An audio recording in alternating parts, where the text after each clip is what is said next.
একটা বোবা প্রাণীকে মেরে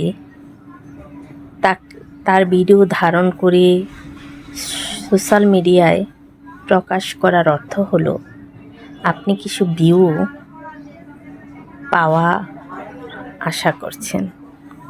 কিন্তু কখনো ভেবে দেখেছেন এই বোবা প্রাণীটির প্রাণ আছে, সে বলতে পারে না, শুধু সে কিন্তু বাঁচার আকুতি জানাচ্ছে, তার বাঁচার ইচ্ছে আছে, সে কাঁদতে পারে।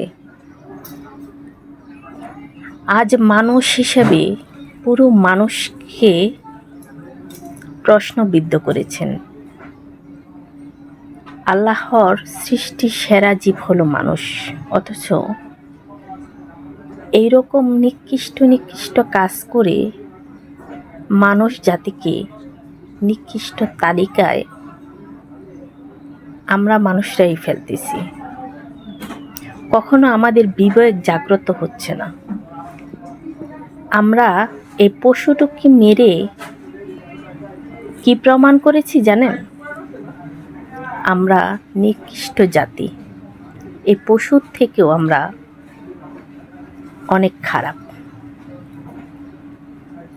আমরা কখনোই মানবিক নয়। মানবিকতা আমাদের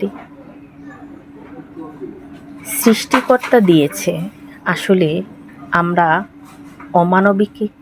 অমানবিকতার খাতায় অনেক আগেই পড়ে গেছি।